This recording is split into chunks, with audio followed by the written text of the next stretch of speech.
right now on 5 on your side at 10. Tonight, hot tips to cool down your sweltering car. We'll tell you the quickest, most efficient way to crank the AC. We're on record watch tonight as a stretch of dangerous heat is in the forecast. But first tonight, if you're an armed citizen, what should you do if you see a crime happening? One citizen at a gas station took a shot, killing the suspected robber. All I can say was the good guys won. Tonight, more about the law and what the police union recommends.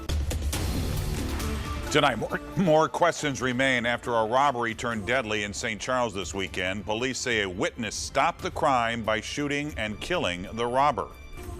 Every time you second guess if you have to take a life, but you also have to think, is it for the greater good? And my answer is yes. 5 on Your Side spoke exclusively with that armed citizen. He asked us to conceal his identity. Thanks for joining us tonight. I'm Mike Bush. And I'm Ann Allred. Many are calling the armed Quick Trip customer a hero after he shot and killed the armed robbery suspect. Pepper Baker joins us live from the Quick Trip where that robbery happened with advice from a local police union president. Pepper. And Mike, that was certainly a courageous act by the customer, but it could have had a much different ending. If you are a concealed carrier who witnesses a crime, there are a lot of factors that go into making the right decision. I've been in law enforcement for almost 40 years, and I've never shot nobody in my career. As president of the Eastern Missouri Coalition of Police, Donald Van knows all about making tough calls. I've had a great career. I don't want to shoot nobody. There are always risks when responding to active crimes as an armed police officer, or in this case, an armed witness. If you come into a situation where there's something going on in a business or whatever, and you haven't entered yet, your first objective is to call 911. That's the only advice Van gives the Quick Trip customer who acted during an armed robbery in St. Charles Saturday. The customer was legally carrying a gun and asked us to protect his identity. I think everyone should carry, honestly, because you never know when you're going to be put in a situation like that.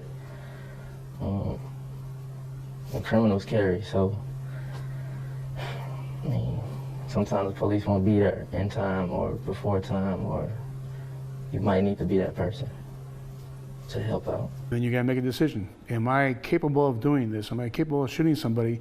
Probably going to kill them. That's a pretty big thing to take on. I mean, not everybody can do that. Even police officers who do it, that has happened to, can't live with it. The customer said he had extensive training with guns and handling emergency situations. You can't just go buy a gun on Monday, take the class on Thursday, Friday, and think you're ready to go. You better get to the range on a frequent basis to get used to that weapon. Training was going through my mind. Make sure I'm looking at the target, making sure there's nothing behind the target that I don't, want to get hurt. After the suspect, 26-year-old Lance Bush, had a knife pointed at the clerk, he charged at the customer, who shot 4 times and killed Bush. He already had a knife at her throat. He could have pulled out something bigger than what I had, and he would have had 2 people dead instead of 1. Ultimately, Van says the customer did the right thing. He made a great decision. I have no problems with that at all. He did a great job. But like I said, if you're going to do it, be able to call 911 first so they know where you're at. Pepper, so what about this customer that we talked to? Will he face any charges? Was he arrested? Well, and the customer was detained and released. He said that he was told that he most likely would not face charges, and Van doesn't think he's going to face charges either. Now, the customer fired shots after the suspect ran towards him with a knife and whatever else he was carrying in his bag. It's important to note that the Missouri's Stand Your Ground law allows a person to use deadly force in self-defense instead of retreating if their life is threatened. Pepper, thanks. Well, hopefully you enjoyed the somewhat cooler temperatures because the heat will make its presence known for the next couple of days. And tonight, meteorologist Tracy Hinson in for Scott. She has a first look at the forecast. Yeah, and we are already seeing some pretty warm temperatures, and it's only 10 o'clock at night. We can expect a lot more nights like this where we only drop down into the 80s. It's currently 82 degrees. It feels like 84. Winds are out of the east-southeast at just under 10 miles per hour. Tonight, we will hit 70. That's right at around sunrise time. That's usually when we hit our coolest temperature. Winds will be nice and calm. Now, tomorrow in St. Louis, we will be in the mid-90s with plenty of sunshine out there. It will be a little humid as well. So with the humidity, I'm expecting you can add about 3 to 5 degrees to any of those, and we have a stretch of the 90s in our forecast. Tuesday, Wednesday, and Thursday, mid to upper 90s, but this is nothing compared to what I have to show you in our 10-day forecast, highlighting the weekend ahead.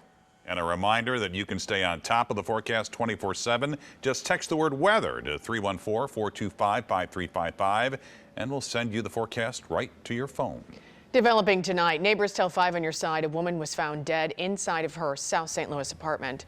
Now detectives are piecing together the city's 96th homicide this year. Tonight, our Robert Townsend joins us from outside police headquarters downtown with the latest. Robert. And the woman's tragic death has hurt and shocked many of her neighbors. Tonight, police are still looking for a motive for the crime and her killer. Tenants who live in this South St. Louis apartment building say Monday afternoon one of their neighbors came home and made a heartbreaking discovery. They tell 5 on Your Side the man found his middle-aged wife dead inside their third-floor apartment. They also say the woman was beaten to death. That's pretty sad. She was a nice, friendly lady. Devon Jones, his wife, and their newborn baby have lived in the building for 6 months. Jones says he last saw the victim last week. He says the woman and her husband have lived here for several years. I feel bad for the family because nobody shouldn't go through this, through this pain. And yeah, this is a big shock for me. The apartment building is located near the intersection of Michigan Avenue and Providence near Marquette Park. Tenants say the building does have security and they must use a code to enter. We saw several police officers, paramedics, and detectives at the crime scene. A stunned Devon Jones can't stop thinking about his neighbor who lost her life. My prayers for this family to get closure, get real closure. Find out who did it and press charges. So at this point, there are still lots of questions about this case. Now, if you can help detectives in any way, call St. Louis Police or Crime Stoppers at the number on the bottom of your screen. We're live downtown. Robert Townsend, 5 on Your Side. Jurors have adjourned tonight on the first day of a high-profile murder case in St. Louis. Stephen Cannon is accused of killing retired St. Louis Police Captain David Dorn during demonstrations in the summer of 2020. Prosecutors and defense attorneys took about 20 minutes to deliver their opening statements. The prosecution focused on how surveillance footage and community tips helped police identify Cannon as the shooting suspect. The defense argued the state's only witness has an ulterior motive to get a better deal for himself for his role in the crime. We spoke with Dorn's widow after today's proceedings. Exhausted, still very anxious to what's to come. Both sides are doing their job, of course, and it's tough to hear everything. But I have the utmost confidence in Marvin Tier, and he knows that. And I'm just hoping that justice will prevail. Jurors have been told the trial could last through the end of the week. 5 on Your Side's Christine Byers will be live tweeting the proceedings and posting updates on KSDK.com. Tonight, St. Louis police are still looking for the driver that took off after hitting someone with their car and leaving them for dead. It happened Friday night on South Grand Avenue near Juanita in South City. Witnesses say the car went through a red light, hit a man in the crosswalk, and left the scene. The victim died at the hospital. Many local business owners say reckless driving is a major issue on that road. There has been red light cameras has been taken away. It feels like we need to have them come back. And also we need to do something about expired temp tags. 9 out of 10 of our accidents here, we've racked over $70,000 in damages. 9 out of 10, no car insurance, no driver's license. South Grand stakeholders held a meeting hours before the fatal accident happened and plan to have another meeting to address this issue in the coming days. Tonight, new security measures are now in place at SSM Health DePaul Hospital. This comes 1 week after someone stabbed a nurse and a paramedic in the ER. SSM Health says a security guard will now be stationed there at all times, and the hospital also installed a metal detector. A spokesperson says it will be replaced by a more advanced weapon detection system later. Tonight, the St. Charles County community gathered in support of a grieving family. A cornhole tournament fundraiser was held in Darden Prairie for the Kendall Johnson family. She died last Sunday in a boating accident on Table Rock Lake. 50% of the money raised tonight went to the family. It means a lot. The Johnson family is near and dear to our heart. Kyle plays with us on a regular basis, so anything that we can do to help the family, we're there to support. Kyle is the brother of Kendall, who would have been a sophomore at Parkway West High this fall. There is also a cornhole tournament being held in Pacific for the Johnson family this week. Gun violence in America. Many argue it's a public health issue. This is one night in one city in the richest country in the world. How can this make any sense? New numbers reveal how many Americans die every day from a gunshot. Keeping your cool in this record heat. Your car's air conditioning works much better when you're actually driving. From how soon to get moving, the ideal fan setting, and whether to leave windows open. Consumer Reports with air conditioner do's and don'ts next. Many more people would have died last night if not for a responsible armed citizen that took action very quickly within the first 2 minutes of this shooting. Today, Indiana police praised an armed man who stopped a mass shooting within seconds. Greenwood police say the gunman, identified as Jonathan Sapperman, began firing inside the Greenwood Park Mall Sunday evening, killing 3 people. While shopping at the mall with his girlfriend, 22-year-old Elisha Dickin grabbed his gun and fatally shot Sapperman. Investigators are still trying to determine a motive, but the gunman's relatives say he was facing eviction. Gun violence in America is anything but isolated. Tonight, new research from the Marshall Project shows 124 people die every day in the U.S. from a gunshot. There have already been more than 300 mass shootings this year. That's when 4 or more people have been shot. One doctor says the rise in gun violence is a public health issue, comparing it to a disease that can be prevented. How frustrating is it to see gunshot victims over and over and over again? This is completely unnecessary injury. In a civilized society, it doesn't have to happen. One nurse who has worked at the Baltimore Trauma Center for 14 years said it's a rare night if they go a full shift without some sort of gunshot wound. Tonight, the Texas Department of Public Safety launched an internal investigation into its own response to the Uvalde school shooting. Today, the agency said they are reviewing and examining the actions of every law enforcement officer that went to the school that day. DPS is trying to determine if there were any violations of policy, law, or doctrine. They also want to make sure to see where the department can make improvements for the future. New tonight, Illinois State Police submitted an emergency rule change to broaden the use of clear and present danger reports in FOID card applications. FOID stands for Firearms Owner Identification. The change would allow ISP to consider a broader range of information before those cards are handed out. It will also clarify ISP's authority to use these reports to the fullest extent of the law. This change comes 2 weeks after the Highland Park deadly parade shooting that left 7 dead and many more injured. This week, the House will vote to codify a decades-old Supreme Court ruling related to contraception. The 1965 Griswold versus Connecticut decision protected the right of married couples to buy and use contraceptives without government restriction. It's a decision Justice Clarence Thomas has suggested the current court might revisit. The House says it plans to vote to codify a 2015 ruling allowing same-sex marriage. When your car has been parked outside on a hot day, we all know that feeling. You open the car door, you get in, and it's that big blast of hot, humid air. Getting a quick cool down with your car's AC is what you need, but what's the most efficient and effective way to get it? The experts at Consumer Reports share some tips for fast, fuel-efficient car cooling.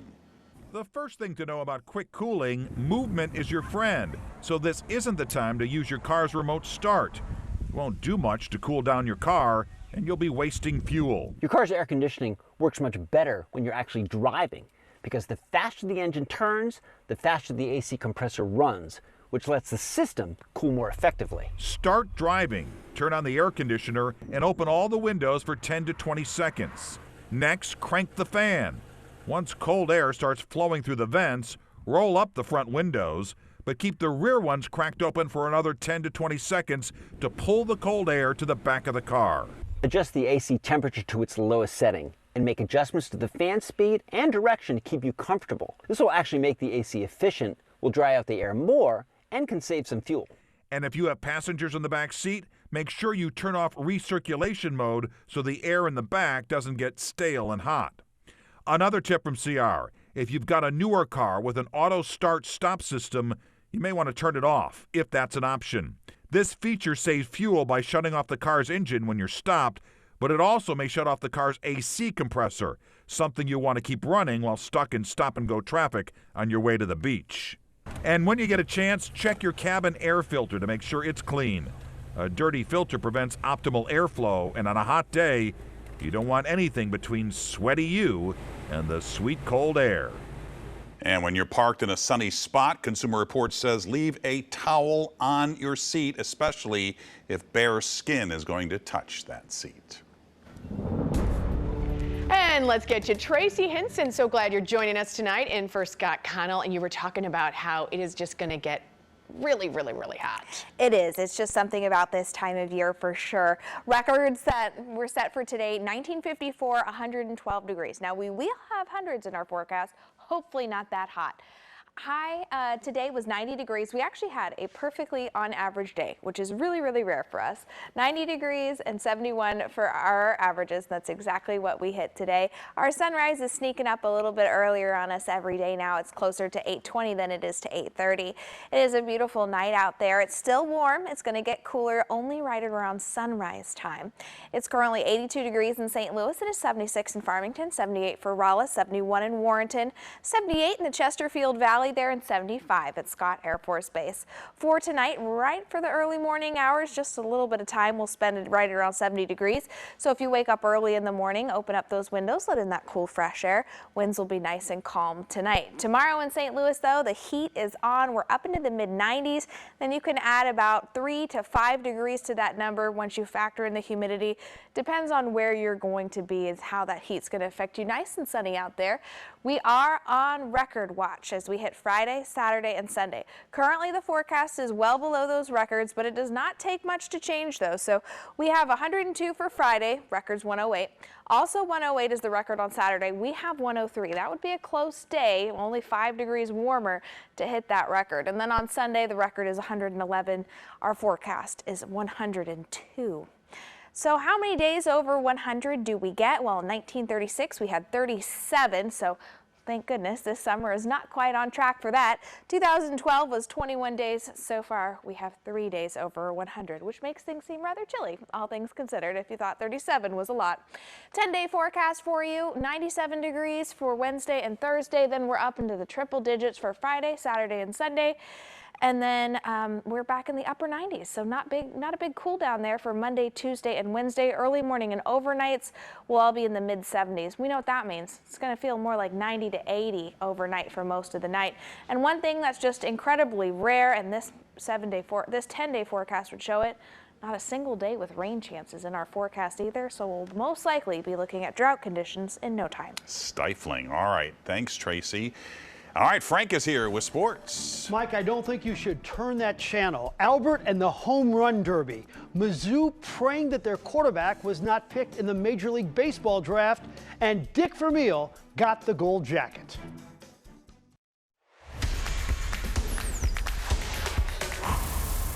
No offense to American Ninja Warrior. It's Ann's favorite show. I DVR it too. However, I have a feeling that at 7 o'clock tonight, many people in the audience were watching ESPN instead. The Home Run Derby. Albert Pujols in his swan song giving it one last shot, and he put on a show. When Albert finished in his first attempt, he had only 13 home runs. So it was a Ted Williams-like moment where he was surrounded by the All-Stars as if it was over. but Kyle Schwarber struggled and it was a tie. And then in the 1-minute playoff, the 42-year-old Albert turned into the 22-year-old Albert and blasted 7 out to get to 20, and he beat Kyle by 1 homer. The place was going berserk. Now in the semifinal, Juan Soto, who's 19 years younger, edged Albert. Then in the finals, Soto beat Julio Rodriguez. Juan Soto is your home run derby champion, but let's hear from Albert. It's pretty awesome to come back here just one last time, so I'm honored and humble. I thank my good Lord for giving me a great career, and I'm glad to just put a smile for 22 years for the fans, because that's what it's all about. It's a shame in his final season that future Hall of Famer Yadier Molina could not be in LA for the All-Star game. Yadi is recovering from knee problems and should be with this Cardinal team in early August. But Yadi has been active. This is a professional basketball game in Puerto Rico on Saturday. Yadi is a team owner. He was so upset during the game that he actually came onto the court and kicked the ball. He was ejected immediately. Today, Yadier did make an apology for his actions. He needs to get back to St. Louis, I think. So the MLB draft continued today. Here's some more Cardinal picks. Pete Hansen, lefty pitcher from Texas. Jimmy Crooks, a catcher from Oklahoma. Victor Scott, outfielder, West Virginia. Max Radzik, a righty pitcher from UCLA. All 10 picks so far for the Cardinals have been college players. Other draft notables: Mason McGuire, Mark's son, a high school pitcher, was drafted in the 8th round by the Cubs. How could Mark allow that? Catcher Andrew Keck from Vianney in Southeast Missouri State went in the 10th round to the Braves. And SIU Edwardsville outfielder Brett Johnson also went in the 10th round to the Diamondbacks. Mizzou football fans were watching this baseball draft very closely. That's because the Tigers have a 4-star quarterback named Sam Horn, who's an outstanding pitcher. Horn was not drafted today in rounds 2 through 10, so that's a really good thing. Coach Drink was in Atlanta today for the SEC Media Days. He talked about the highest back-to-back recruiting classes in school history and how they are changing the culture. He also spent a lot of time in our town and around the state recently, and he has seen the greatness of our sports teams. Whether it's the Chiefs, the Cardinals, the Orioles, or the Royals, or the Blues, they've all won a championship. It's Mizzou's time to embrace that same standard and get to that level. And it's not going to happen overnight. It's not going to happen just because I say it. We got to work towards that. Finally tonight, has there ever been a time in your life where you saw your dream realized? Maybe it's walking up the altar. Maybe it's walking into your dream job. For somebody in professional football, it's walking into the Pro Football Hall of Fame. And Dick Vermeil is about to do just that. So imagine what it must have been like today for this 85-year-old football lifer. This is video of the coach at his home receiving the gold jacket. This is one who will proudly wear the first week of August in Canton, Ohio. I can't tell you how great that moment's going to be. I'm with you, Frank. I agree. So great to see him with that jacket. All right, a famous toy store is making a comeback where you'll soon find Toys R Us stores popping up across the country. We also want to take a moment to invite you to join our Give 75 campaign by giving to any organization that is making a difference in St. Louis. Donate now through our partnership with the St. Louis Community Foundation. You can find more information at ksdk.com/give75. Every gift makes a difference. Netflix is under scrutiny. Tomorrow, their second quarter earnings will be released. You remember, the movie and TV show streaming service lost subscribers and their stock dropped by 70%. Of course, they still have 200 million subscribers. And now for growth, they plan to team up with Microsoft on a new, cheaper subscription option that includes advertising. Toys R Us is making a comeback. The iconic toy store closed in 2018 due to bankruptcy. Now it will soon set up shop inside every Macy's store in the U.S. The rollout starts later this month and goes through October, just in time for the holidays. $8 burgers. Who wouldn't love that? Today marked the start of St. Louis Burger Week. Now through Sunday, several St. Louis area restaurants will be grilling for all you hardcore burger fanatics. The first 500 people to download the Burger Week app can get prizes, gift cards, and beer for free. And we've made it easier for you to find a Burger Week deal this week. To find a full list of participating locations, just text the word burger to this number, 314-425-5355, and we'll send you a list straight to your phone. And let's get to Tracy for a final check. Yeah, okay, for us tomorrow, we're going to be in the mid-90s, and that's going to seem chilly compared to what's in store for the weekend. I have triple digits for Friday, Saturday, and Sunday, so enjoy the mid-90s as we hit them tomorrow afternoon. It'll also be humid, so it will feel a little bit warmer than that by about 3 to 5 degrees. Enjoy the mid-90s. It's never a good Never sign. thought I'd say that. All right, thank you. And there you have it. 5 on your side at 10. The Tonight Show starring Jimmy Fallon is next. Tomorrow, start your Tuesday with Today in St. Louis beginning at 4 a.m. Have a great tomorrow.